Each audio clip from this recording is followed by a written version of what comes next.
bab beriman kepada adanya malaikat. Hari itu kita sampai kepada selawat, ya, sebab ada malaikat-malaikat ni dia bersama kita berselawat. Contohnya masa kita sebut amin dalam sembahyang berjemaah tadi, jadi malaikat pun menyebut amin juga. Dan kalau kita menyebut amin bersama dengan imam dan makmum dan juga malaikat, ya, maka ghufira lahu ma taqaddama min dhanbi, diampunkan dosa kita oleh Allah Subhanahu wa taala. Itu sebahagian daripada fadilat sembahyang berjemaah, sebahagian daripada sembahyang jemaah. Lepas kita sembahyang jemaah tu, itulah fadilatnya yang dikata 27 tu lebih baik daripada sembahyang seorang hari satu daripadanya yang itulah, kan? Jadi banyak lagi lah yang lainnya yang berkaitan dengan malaikat. Baik, kita sambung habis tentang selawat. Itu ada malaikat-malaikat yang berselawat bersama dengan kita. Maknanya hubungan malaikat yang kita tak jauh lah, dekat, ya, sentiasa dekat. Cuma oleh kerana kita tak nampak, kan? Jadi bila kita nampak ni, kita tak peduli sangat. Kalau kita nampak tu, kita takut, kita risau, ya. Tapi kalau kita tak nampak, tak ada rasa apa, kan? Tapi ada juga kalau kita tak nampak, kita risau juga, kan?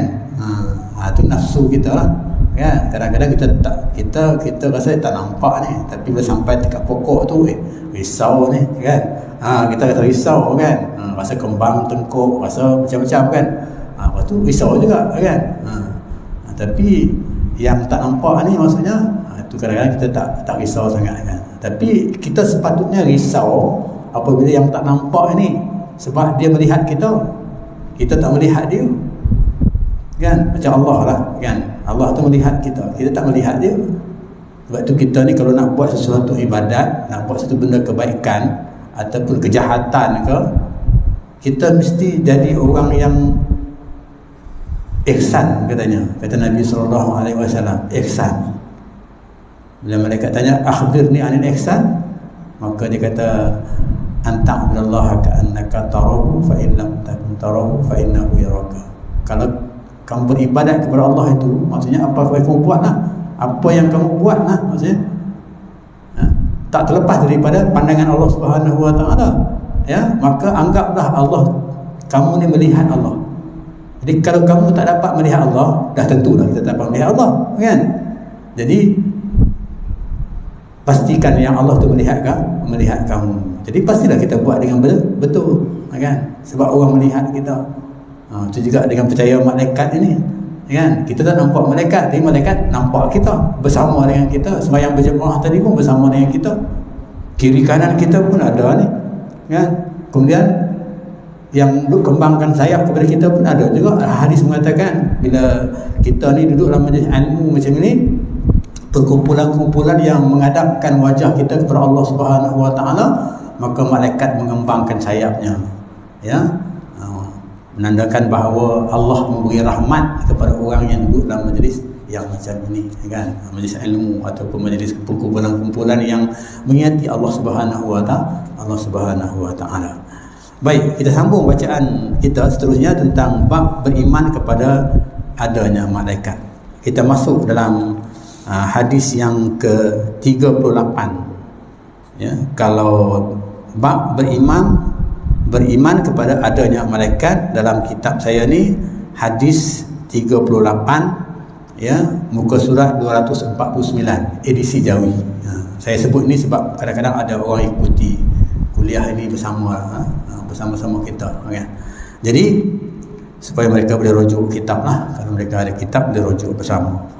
Baik, hadis yang petang, hadis yang ke-38 ini berbunyi, ya, tentang ibadat malaikat kepada Allah Subhanahu wa taala. Maksudnya tugaslah. Kalau ibadat itu tugas, macam kita ni, apa tugas kita? Mengabdikan diri. Tugas kita ni ialah Allah kata wa ma khalaqtul jinna wal insa illa liya'budun. Tidak punyakkan jin dan manusia melainkan untuk beribadat. Itu tugas kita. Jadi sembahyang itu tugas kita, puasa tugas kita. Sebab itu ibadat yang diperintah oleh Allah Subhanahu wa taala. Itu juga malaikat ada ibadat yang Allah bagi kepada dia. ya. Jadi ibadat di antara yang dibagi itu tugas-tugas dia lah, kan. Jadi hadis ini menceritakan tentang malaikat ni dia menulis ya segala amal manusia. Sebab tu bila dulu kita belajar dekat sekolah, dia sebut percaya kepada malaikat, percaya ajalah, kan. Dah orang suruh percayalah. Tapi bila dah kita agak berumur ni, agak kita boleh berfikir sikit, kan. Sekarang ni bila kita percaya dengan malaikat tu, macam mana kita nak apply, macam mana kita nak terjemahkan, bagaimana kita nak lakukan, ya. Dulu kita percayalah, percaya tak malaikat, percaya, kan. Itu sajalah, kan. Tapi sekarang bila kita percaya malaikat, kita terjemahkan apa dia, malaikat dekat dengan kita, itu terjemahannya, kan. Malaikat ada di sebelah kanan kita, di sebelah kiri kita, ada di mana-mana ada malaikat. Itu dia menjalankan tugas Allah Subhanahu Wa Taala yang diperintahkan Allah Subhanahu kepadanya untuk bertugas kepada manusia, untuk menjaga manusia, kan. Baik. Hadisnya berbunyi an Anas radhiyallahu anhu an Nabi sallallahu alaihi wasallam qala inna Allah wakkala bi'abdihi malakaini yaktubani amalahu fa idza mata fayaqul quma ala qabri abdi fasabbihani wahmadani wa kabbirani waktuba zalika li'abdi ila yaumil qiyamah. Maksud hadis ini dari Anas radhiyallahu anhu, dari Nabi SAW, sabdanya, Nabi berkata, Nabi bersabda, sesungguhnya Allah telah menugaskan dua malaikat untuk menulis segala apa yang dilakukan. Allah menugaskan dua malaikat untuk menulis segala apa yang dilakukan atau yang dituturkan oleh seorang hambanya, manusialah, kita lah, kan. Satu di sebelah kanannya dan yang satu lagi di sebelah kirinya. Kanan kita, kiri kita, kan. Kalau dulu kita percayalah, tapi sekarang ni bila kita percaya malaikat, kanan kita, kiri kita ada ni, kan. Itu kita kena apply, kita kena orang kata penghayatan tu kena ada, maksudnya terjemahkan begitu maksudnya. Dia kata, kemudian apabila orang tu mati, bila orang tu dah mati, ni masa hidup ni dia bersama kita di sebelah kiri dan kanan kita, ya. Satu di sebelah kanan, satu di sebelah kiri. Bila mati, ya, dia kata, apabila orang itu mati, kita mati, maka Tuhan perintahkan kedua malaikat tadi, yang kanan dan kiri itu, dengan firman-Nya, katanya, firman Allah Subhanahu Wa Taala, hendaklah kamu berdua tinggal tetap di kubur hamba-Ku itu. Dia kata, yang ini yang duduk dekat dunia bersama dengan kita ni, kita mati, ya, ikut sampai dalam kubur. Allah kata, Allah perintahkan, duduk kamu dalam kubur tu sama dengan hamba-Ku, dia kata, ya, sama dengan hamba-Ku itu, serta hendaklah kamu mengucap. Dia suruh malaikat mengucap. Apa yang ucapan malaikat? Iaitu tasbih. Suruh malaikat mengucapkan tasbih. Subhanallah, subhanallah, subhanallah. Macam kita sembahyang tadilah, lepas sembahyang tu, kan. Kemudian apa lagi? Tahmid. Alhamdulillah, alhamdulillah, alhamdulillah. Lepas kita sembahyang tadi, kita wirid, kan. Kemudian dan takbir, Allahu Akbar, Allahu Akbar, Allahu Akbar, macam kita sembahyang tadi juga, kan. Hingga ke hari kiamat. Bila tu? Daripada masuk dalam kubur tu sampai hari kiamat, di mana ditiup sangkakala yang kedua berbunyi, maka ketika itu berlakunya kiamat. Tadi dalam kubur ni kiamat ke? Tak. Itu baru alam barzah namanya, ya. Alam menunggu nak pergi kepada kiamat, kan. Jadi daripada situ dia kata, daripada alam kubur itu, ya, dia suruh malaikat tu mengucapkan tasbih, tahmid dan tahmid sampai hari kiamat. Dan hendaklah kamu menulis pahalanya. Bukan hanya bertasbih, bertahmid, bertakbir, tapi tulis pahalanya, kan. Pahalanya untuk hamba-Ku itu. Jadi malaikat tu dia bertasbih, bertahmid dan bertakbir itu untuk siapa? Untuk kita. Jadi kita kena yakinlah, ya, ni sahabat kita ni, ya, yang ada dekat dunia ni. Jadi siapa ni? Hamba Allah yang macam mana? Kan? Dalam riwayat yang lain disebutkan ini tentulah hamba Allah yang baiklah, ya, hamba Allah yang baik, kan? Dalam riwayat yang dikatakan wajah annahuma yal'ananihi ila yaumil qiyamah in kana kafiran. Alhamdulillah, kan? Kita selamat, sebab kita Islam.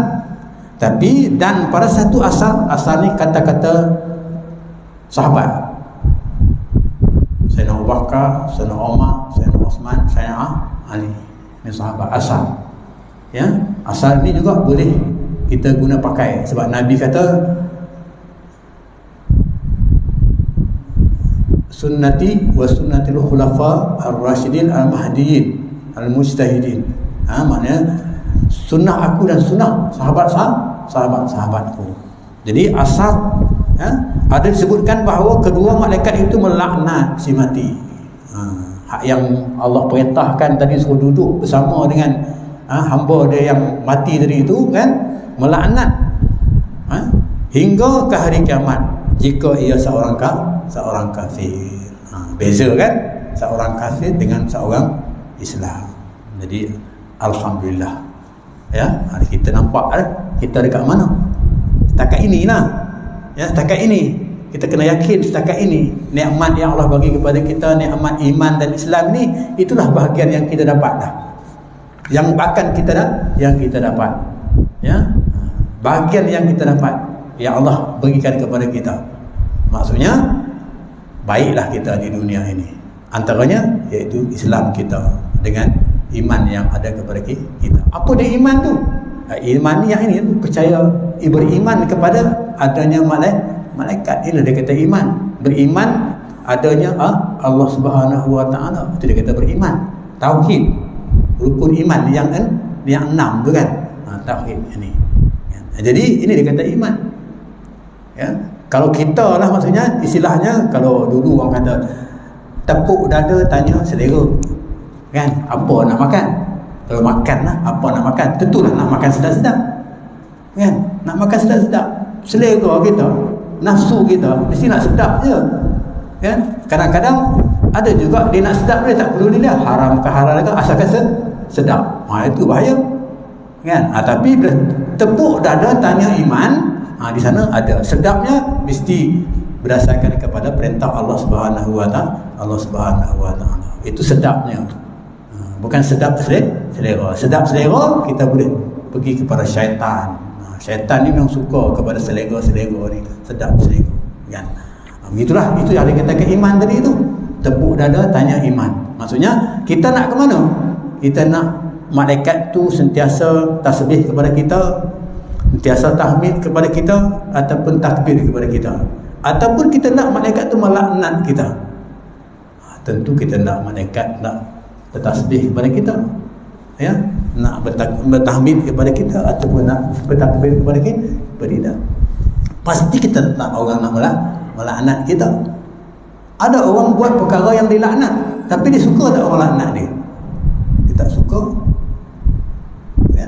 Dia buat perkara, dia tahu ini perkara yang dilaknat oleh Allah Subhanahu wa taala. Kemudian bila dia buat orang laknat dia, kan? Dia suka tak? Dia tak suka. Itu fitrah yang ada kepada manusia. Dia tak suka. Baik, ya. Itu di antara yang disebutkan dalam hadis ini. Kalau ikut kita katakan keterangan daripada kitab ini, dikata Allah Subhanahu wa taala Maha mengetahui akan segala yang lahir dan yang tersembunyi. Ya, Allah ni tahu, Allah nampak kita. Ya, kalau daun-daun yang berguguran di tiap-tiap pokok, ya, 1, 2, 3 daun yang gugur tu semua Allah tahu. Kita tak terkira lah, tak boleh kita kira, kita tak tahu, kan? Tapi Allah tahu. Ikan yang dalam laut tu lari mana, semua tu Allah tahu. Allah tahu. Sebab yang dia yang bagi jadi. Jadi kerajaan Allah tu sangat hebat dalam ilmu dia. ilmu dia yang sangat luas. Tetapi kenapa? Tetapi dia kata bagi melahirkan kebesaran kerajaan dia, kerajaan Allah Subhanahu Wa Taala itu kepada manusia, kepada kita ni, nak tunjuk kebesaran kepada manusia dan keadilan pemerintahannya, keadilan Allah Subhanahu Wa Taala itu, ya. Manusia pun kadang-kadang dia nak menunjuk kebesaran dia, ya, nak tunjuk juga keadilan dia, kita katakan, kan? Maka segala apa jua yang dilakukan oleh setiap manusia, sama ada benda tu baik ataupun benda tu buruk, diperintahkan catat, tulis, ya, tulis. Ini manusia ni kadang-kadang dia lupa. Bila catat tulis, dia tak lupa. Macam orang bercara lah, kan? Kadang-kadang lama mana ingat. Tapi udah kena ada catatan tu, maka dia boleh ingat balik. Ini Allah nak gambarkan kepada kita, ya? Kalau Allah tak buat malaikat tu untuk menulis cerita kita, boleh tak? Boleh. Kerajaan Allah tu hebat, boleh. Tapi dia buat tu kenapa? Nak bagi tahu kepada kita bahawa, ya, kebesaran Allah Subhanahu Wa Taala, kerajaan yang besar itu, yang mentadbirkan, kita ni mentadbirkan negara kita contohnya, tapi dia mentadbirkan alam, langit dan bumi, dan benda yang ada dalamnya, ya, dalam langit ada, dalam bumi ada, benda yang ada dalam, semua dia uruskan. Bukan hanya setakat langit dan bumi, ya, tapi alam buana, bintang, berapa jenis bintang, berapa ribu bintang, kan? Tak kita dapat kira, ya. Kalau kata Abu Nuwas itu, ya, ada kelakar dia buat, dia kata, ya, kalau kamu nak kira bintang, kira bulu kambing itu berapa, macam tu, ya. Orang tanya dia, berapa bintang tu? Dia tak jawab lah. Dia kata, kamu nak tahu bintang, kamu kira bulu kambing tu. Kira bulu kambing itu kan berapa? Itulah dia kata, bermakna kata bintang itu lebih lagi daripada bulu kambing. Sedangkan bulu kambing itu pun kita tak boleh nak kira, tak boleh dapat nak kira. Itu alam buana yang sangat luas yang ditarbitkan oleh kerajaan Allah Subhanahu Wa Taala, Allah Subhanahu Wa Taala. Jadi sama ada yang baik ke yang buruk ke, diperintahkan tulis amalan oleh manusia, dua malaikat yang ditugaskan khas. Tugaskan khas untuk tiap-tiap kita ni. Jadi ramai malaikat tu. Memang ramai lah, kan? Beranjak ke kita ramai? Tak terberanjak, kan? Allah berkuasa, kan? Dia boleh buat apa saja, kan? Ni kita kena terjemahkan begitulah, kan?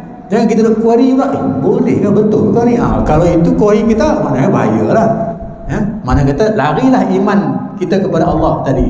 Mana kita beriman dengan Allah, percaya kepada Allah yang pertama tu, ya, percaya antuk minabillah itu maksudnya larilah. Kita dah query yang kata dalam bahasanya kita iya ke ni, jadi tak boleh, kita mesti yakin, kan?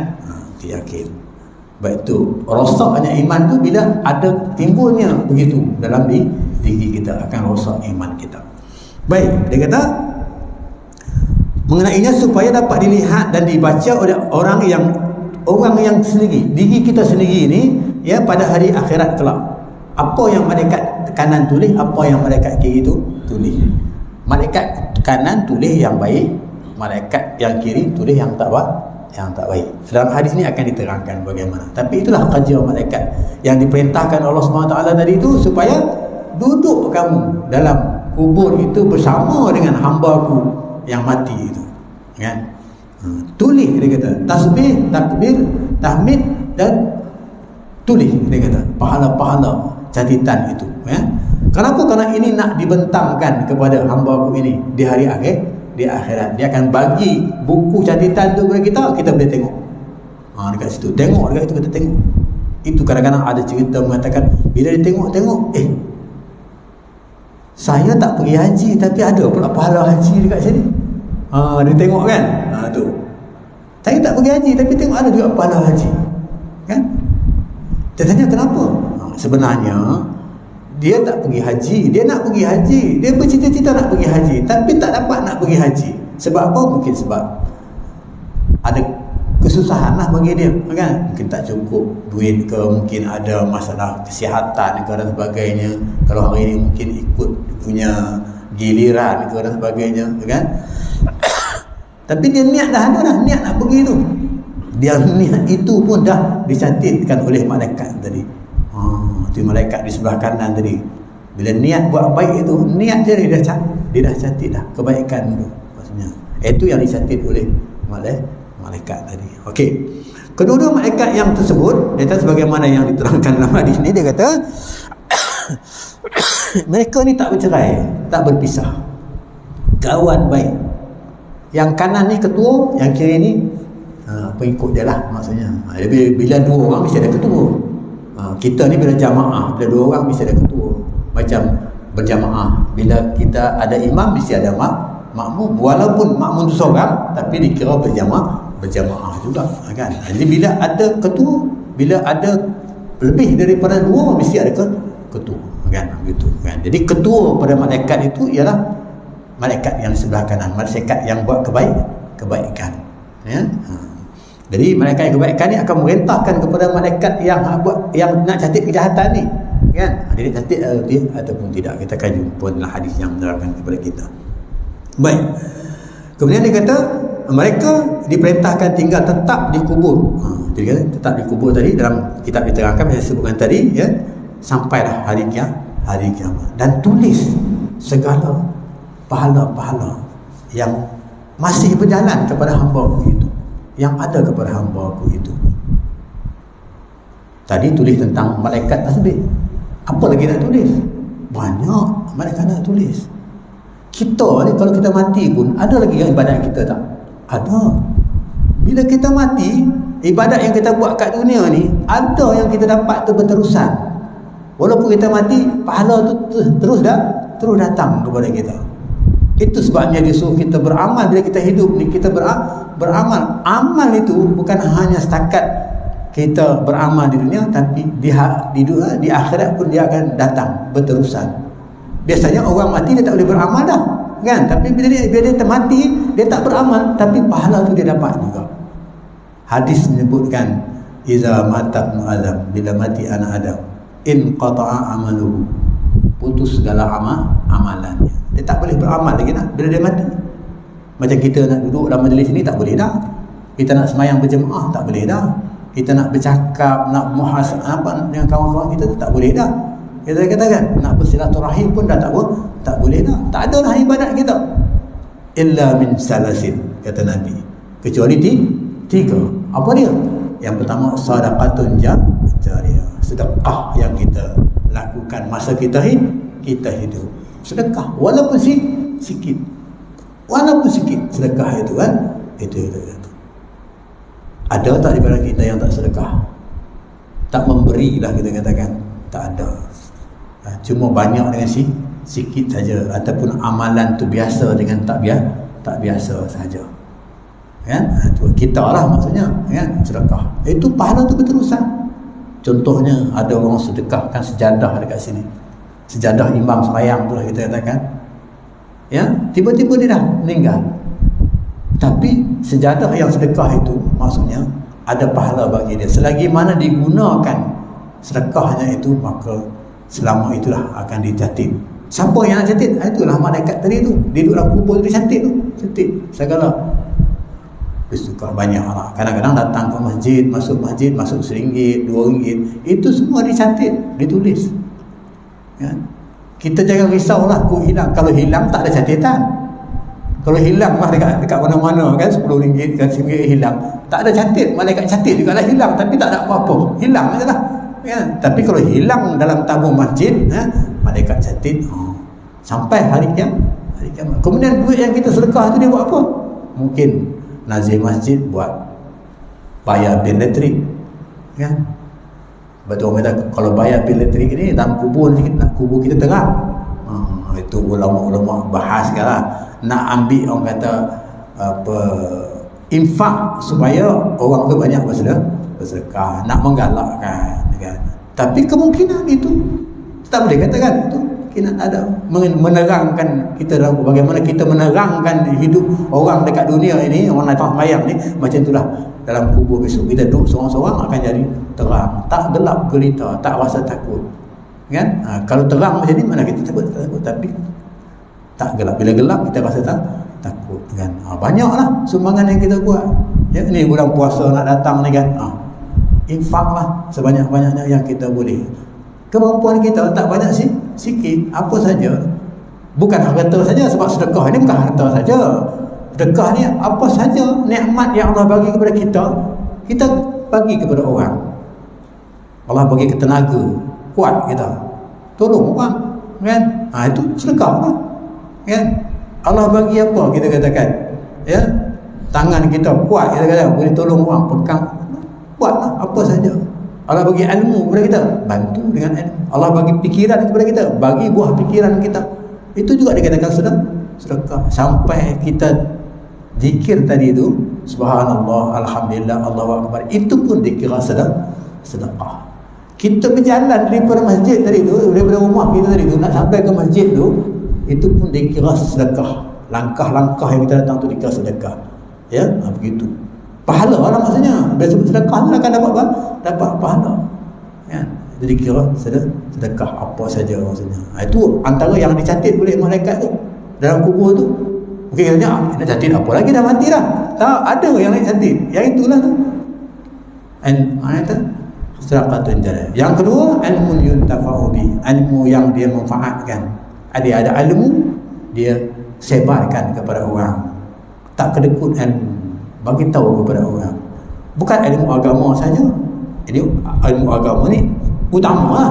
Tapi ilmu lain, sebab semua ilmu milik Allah Subhanahu Wa Taala, bukan ilmu agama. Ini asas mana bagi kita. Ya, bila orang memahami ilmu agama, maka ilmu-ilmu yang lain itu akan mengikatkan dia kepada kekuatan imannya kepada Allah Subhanahu Wa Taala. Bila ilmu lain itu dia ada, kan, maka ilmu itu akan mengikat dia lebih dekat dia dengan Allah Subhanahu Wa Taala. Kalau dia doktor, ilmu doktor dia tu dia kaji, selidik dan sebagainya, kan, dijumpa itu, dijumpa ini, maka ilmu dia itu mendekatkan dirinya dengan Allah Subhanahu Wa Taala. Hebat. Allah Subhanahu Wa Taala bagi jadi manusia ni begini. Kalau doktor lah kita katakan. Kalau ilmu astronomi pula, orang yang naik ke langit ke bulan, dia tengok bulan bagaimana, bintang bagaimana, kan, dia pun hebat, dia kata ilmu.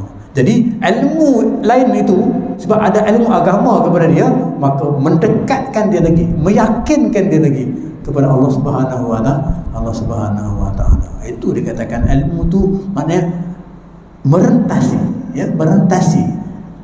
Ilmu agama yang boleh mendekatkan kita kepada Allah Subhanahu Wa Taala. Jadi tak boleh kita itu ilmu itu dunia ni lah. Tak boleh kita ilmu dunia tu. Kita nak ilmu akhirat, kan? Tak, dunia. Allah sebut wala tansa nasibaka minad dunya. Jangan kamu tinggal bahagian kamu di dunia. Dalam Al-Quran dia kata wabtaghi fima ataka Allahu daral akhirah.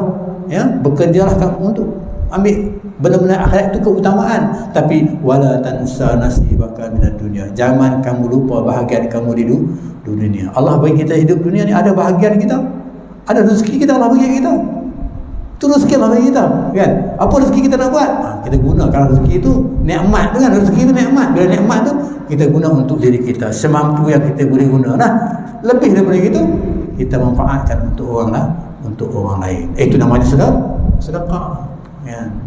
Dan kita juga sebagai jalan ke arah untuk kita beribadat. Jadi ilmu tu ataupun harta yang dibagi kepada kita, jalan kepada kita untuk beribadat, bayar zakat dan sebagainya, kan, jalan untuk kita beribadat. Baik itu ada sahabat-sahabat tanya, ya Rasulullah, dia kata, kami semayang, mereka pun semayang, kami berpuasa, mereka pun berpuasa. Mereka bersedekah, tapi kami tak boleh bersedekah sebab kami miskin, ya? Kami miskin. Nabi kata sedekah itu bukan itu saja. Sedekah itu zikir juga sebagai sedekah. Subhanallah, Nabi sebut begitu, kan? Jadi maksudnya apa yang nikmat yang Allah bagi kepada kita, Allah bagi nikmat mulut, boleh kita berzikir, kita zikirlah, kan? Begitu keadaannya, kan? Itu dia katakan sedekah tadi, kan? Ilmu yuntafa, ilmu yang dimanfaatkan. Maksudnya ilmu apa tak kisah, ilmu dunia, tukang buat rumah ke, mengajar orang, ilmu perniagaan atau mengajar orang berniaga, ilmu bercucuk tanam ke, bagaimana nak mengajar orang bercucuk tanam, ilmu pelihara binatang ke dan sebagainya, ternak, kan, ajar ilmu itu yang manfaat, ilmu yang bermanfaat. Allah cantik tu, ha? Jadi maknanya malaikat catat. Semuanya Allah suruh dia catat, ya, nak tengok apa yang hamba aku buat dengan mereka percaya dengan aku. Itu kita kena terjemahkan. Sebab bila kita percaya dengan Allah Subhanahu Wa Taala, percaya dengan malaikat, nak tengok apa yang hamba aku buat. Adakah dia percaya atau dia buat tak tahu je, kan? Dia mesti percaya, mesti dia apply, mesti dia terjemahkan dalam kepercayaan dan keyakinannya itu untuk dia nak buat macam mana tindakan yang dia buat. Okey. Kemudian yang ketiga apa dia? Waladun salih yad'ulah, yang nak catat tadi tu. Anak yang baik mendoakan ibu bapanya. Jadi maksudnya bila bapa kita dah mati, bila dah mati, ada lagi bahagian pahala yang kita dapat, iaitu apa dia? Anak kita yang mendoakan kita. Sebab itu kita kena jaga anak kita. Ku anfusakum wa ahlikum nar, jaga diri kamu dan ahli keluarga kamu, sebab anak kamu akan mendoakan kamu. Malanglah kalau kita mati anak kita tak mendoakan kita. Jadi mendoakan ini bukan anak yang soleh, itu maksudnya bukan anak yang jadi mufti, yang jadi ustaz, yang jadi, bukan. Anak yang soleh ni maksudnya anak yang baik. Dia semayang, dia puasa, menepati rukun iman, rukun Islam. Itu anak yang baik lah, kan? Kita katakan dia mendoakan mak bapak dia, itu dicatat. Dan kita pun akan dicatat, anak tu pun dicatat apa yang dia, sebab dia pun ada juga malaikat kiri kanan dia, kan? Di malaikat kiri kanan dia akan catat, oh dia ni selalu mendoakan kepada mak bapaknya ketika mak bapak dia sudah mati. Allahumma bifirli wa liwalidayya warhamhuma kama rabbayana shaghira, dan sembahyang kita. Bahkan ulama-ulama kena letakkan doa itu, ya, tak boleh tinggal doa itu, dan kita berdoa. Kenapa? Kena birrul walidain, buat baik kepada ibu bapa itu wajib sampai dia mati. Masa dia hidup telahlah nak jaga dia dan sebagainya. Bila dia mati, maksudnya kita pun kena beribadat juga, kena berbakti juga kepada dia. Jadi kita birrul walidain. Baik, ya, itu 3 yang nak dicatatkan tadi, ya. Bukan hanya yang tasbih saja, ya, dicatat. Jadi kita kena terjemahkan dalam kehidupan kita, dalam pahaman kita berkenaan dengan percaya kepada malaikat ini, yang berkaitan dengan malaikat yang kiri kanan ni, ataupun istilah dia kata kiraman katibin, ya. Malaikat yang kiri kanan ini maksudnya mencatat segala apa yang kita lakukan. Kita bercakap, kita buat, apa yang kita lakukan semua dicatat dan ditunjuk kepada kita di hari akhirat, di dalam perbicaraan dalam mahkamah Allah Subhanahu Wa Taala. Boleh tipu? Tak boleh. Tak boleh tipu benda itu. Kalau dekat dunia ni kita boleh tipu, kan? Di akhirat tak boleh tipu. Sebab saksinya, evidennya sangat kuat. Bukti-buktinya sangat kuat. Memang dah dicatat oleh para malaikat. Okey. Kita pergi satu hadis lagi. Ta'alif kita sambung sikitlah pada masa akan, iaitu hadis yang ke-39. Lanjutan daripada hadis yang ke-38. Ditanya, hadis ini mengenai perihal amal manusia. Ditulis, kan? Perihal malaikat menulis amal manusia bagaimana? An Abi Umamah radhiyallahu anhu an Nabi sallallahu alaihi wasallam qala sahibul yamini amirun ala sahibil shimal fa idza amila abdu hasanatan kutibat lahu bi asri amsalha wa idza amila sayyi'atan fa arada sahibul shimali an yaktubaha qala sahibul yamin amsik fayumsiku 6 sa'atin aw 7 sa'atin fa in istaghfara minha lam yaktub alaihi syai'a wa in lam yastaghfirullah kataba alaihi sayyi'atan wahidatan. Maksud hadis ini, kita baca hadis itu, terjemahannya pun kita dah faham dah. Dari Abu Umamah radhiyallahu anhu, dari Nabi SAW sabdanya, malaikat yang di sebelah kanan, tadi kan malaikat kanan yang menjadi penulis kebaikan, kanan tulis kebaikan, ialah ketua kepada yang di sebelah kiri. ya, hadis lanjutan tadi.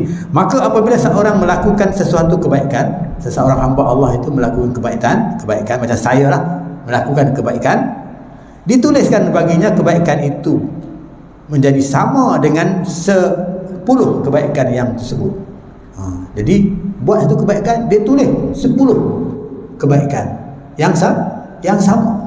Mana kata macam saya duduk ni, kita katakan duduk sini lah, kita mengajar ni, dia bagi 10 kali mengajar. Contohnya macam tu lah, kan? 10. Macam tuan-tuan duduk dalam majlis ini pun ibadat juga, maka tuan-tuan akan ditulis 10 kali duduk dalam majlis ini.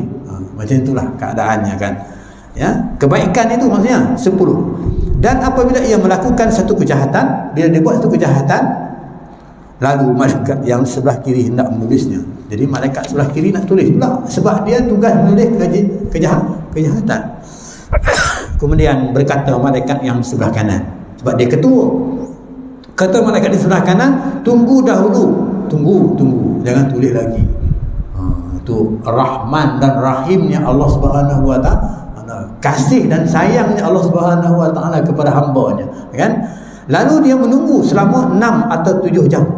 6 atau 7 jam sahabat, ya, 6 ataupun 7 jam. Tunggu dulu. Dia dah nak buat jahat kan? Tunggu dulu, dia nak buat jahat. Kemudian jika orang itu beristighfar, dia buat jahat, dia istighfar dari perbuatan jahat itu. Bila dia buat istighfar. Lepas sebelum 7 jam lah kita katakan, dia astaghfir, ya. Dia astaghfir dari perbuatan jahat itu, tidaklah ditulis sesuatu pun, tak ditulis. Sebab tu kena astaghfir banyak-banyak. Bila kita buat silap, astaghfirullahalazim, kan, astaghfirullahalazim, ya? Tak ditulis apa pun. Dan jika ia tidak meminta ampun kepada Allah Subhanahu wa Ta'ala, kalau dia tak minta ampun, tak astaghfir tadi, ya, astaghfir tu minta ampun lah Allah SWT, ditulis baginya satu kejahatan sahaja, satu je kejahatan. Kalau dia mencuri, satu kejahatan mencuri itu saja lah dia tulis. Tadi kalau tak mencuri dah, kita katakan bersedekah tadi, sekali sedekah diberi 10. Mencuri, satu saja kejahatan yang dibagi, itu rahmat. Untungnya kita umat Nabi Muhammad SAW, Allah nak jaga kita supaya tempat kita tak lain, tak bukan ialah syurga Allah Subhanahu wa Ta'ala. Jadi kita kena tuju ke arah situ. Baik, huraian yang berkaitan dengan hadis ini insya-Allah kita akan sambung pada masa yang akan datang. Yang baik itu daripada Allah SWT, yang berkelemahan bagi saya, aku qouli hadza wa astaghfirullah. Assalamualaikum warahmatullahi wabarakatuh. Wallahu a'lam.